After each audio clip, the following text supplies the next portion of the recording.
Last time on Behind the Frontlines, we continued work on the Sherman Firefly restoration. We also completed the manufacturing and fitting of 180 duckbills, bringing the M4 Sherman one step closer to completion. But just as that project was nearing another major milestone, a new challenge rolled into the workshop: a rare Hetzer tank destroyer. The starting system for the Hetzer. Yep. Quite a bloody complicated system. I thought about it, I started on it, and then I gave up, to be honest with you. It's extremely difficult. It's a 12 volt and a 24 volt system in one. Basically, there was a diesel engine in there, and because of the cold, they wanted to run the engine on a 12 volt, is that right? It started on a 24. No, originally it's 12 volt, but because it's a diesel, they need a 24 volt. Yeah, for the cold conditions. Yeah, but because diesel has higher compression, and then they want you have a heavier starter motor. So you have to basically put two different voltages through one system, or attempt to, and that's what they did successfully. But yeah, we have to figure that out also in terms of how it really works. Because the original relay we don't have. Yeah, it's knackered. So we're making something ourselves. Obviously the engine's out, so that's the starter motor here. We tested it a little bit also. We tried to start testing what really works. You just hook up to the two batteries here. There's two 12 volt batteries.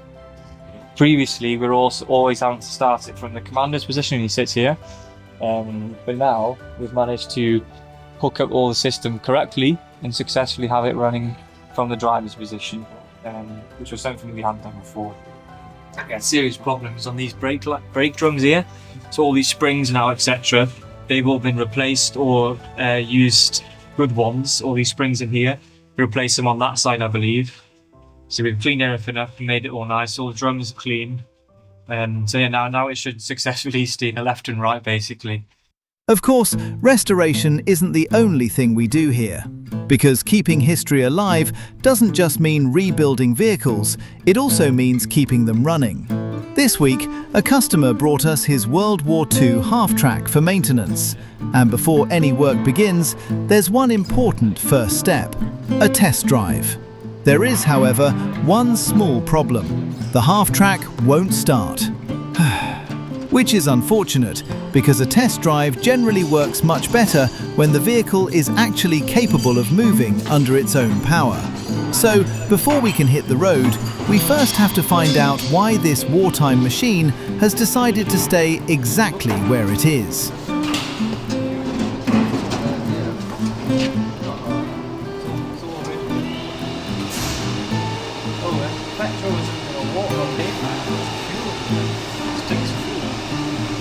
Or is it leaking from here? Yeah. Put the batteries on and see if he wants to turn over. Yep. But it stinks of petrol.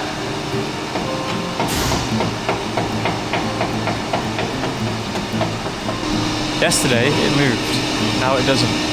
Sums up military vehicles, I guess. Oh, well then try it again, maybe it starts. Let's have a look. Will it run? Will it run? Oh, it's making noise. Oh. Let's see. Let's see. Just wait a second. Oh, almost. Making noise. On the bloody button. It's running! It's alive! A little later than planned, perhaps, but we can finally do what we came here to do: a test drive. The engine is running smoothly, the tracks are turning, and everything appears to be going according to plan.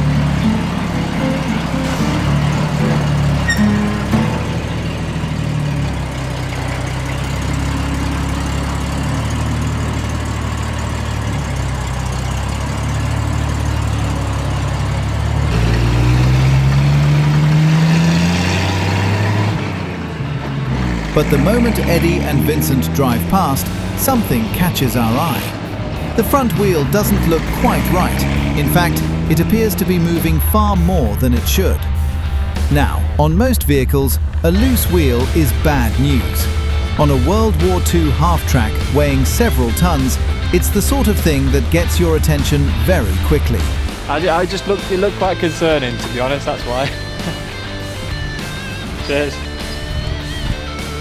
Wait a minute, I got that off video.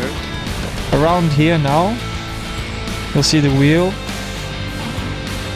Not yet. Now, watch that wheel. The front left wheel. Look at that. Oh. Yeah, that's definitely not centered.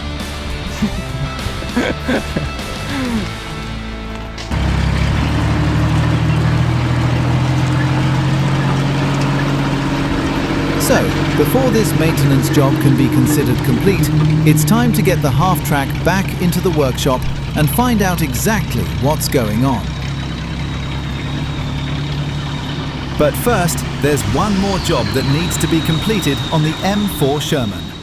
Last time, we saw the tracks being installed beneath the tank, a major milestone in the restoration. Now comes the crucial part, tensioning the tracks. Too loose and they can come off. Too tight and unnecessary strain is placed on the suspension and drivetrain. On a Sherman, track tension is adjusted using the idler wheel at the rear of the tank. By turning an adjustment screw mechanism, the idler wheel is gradually moved backward, increasing the distance between the wheels and tightening the track. Finding the correct tension is a slow process.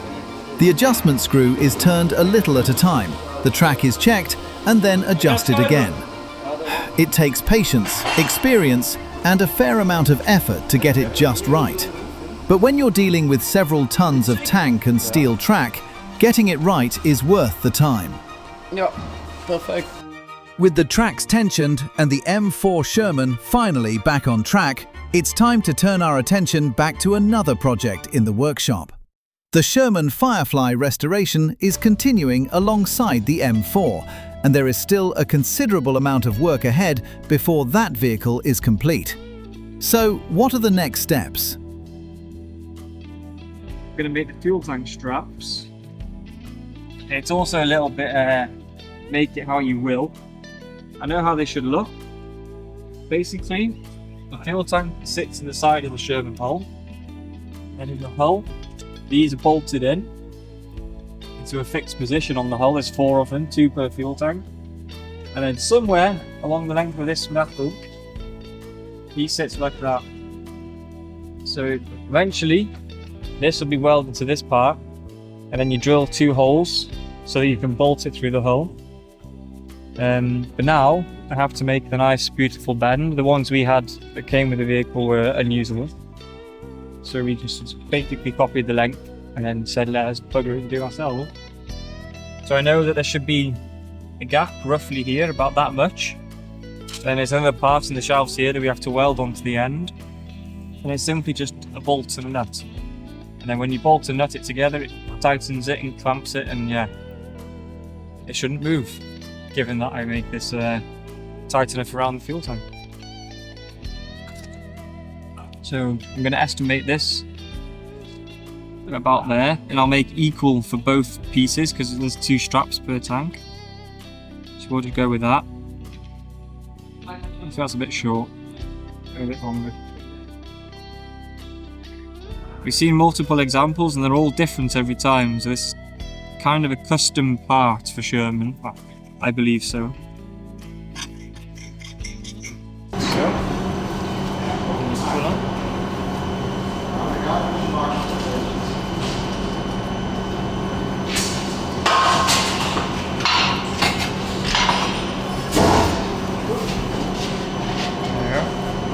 Better. Same on this one. So the mark I made earlier, the calipers. It's all give or take, there's no precision needed per se on this. As long as it's a square angle, it'll be alright. Then we slowly bring her up.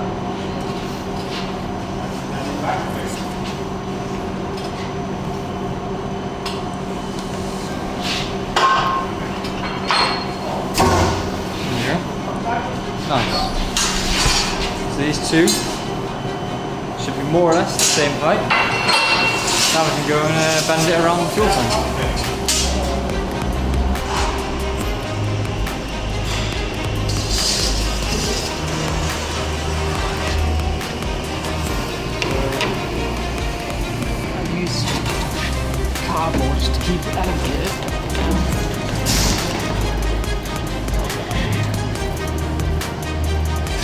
It's also the problem with tanks, everything is heavy.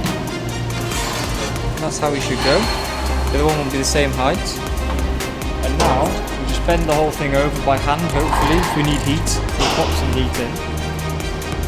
And this should then meet, probably over length, but over length is what we want, because we do have some parts that we have to weld onto the ends that allow for the bolt to basically pull them together. So yeah, let's find those parts first. There's always a problem, isn't there? I made something a few weeks ago. Pop on the shelf. You forget where you put it. In here. And with that, you've just witnessed one of the less glamorous but absolutely essential parts of restoring World War II vehicles. Searching for parts. As it turns out, tracking down an 80-year-old component can take considerably longer than bolting it onto a tank. So while we continue our hunt through shelves, crates, boxes, and places nobody can quite remember, we'll call it a day. No idea. Thank you for watching. In the next episode, we'll continue the search, continue the restoration of the Sherman Firefly, and no doubt encounter a few new surprises along the way.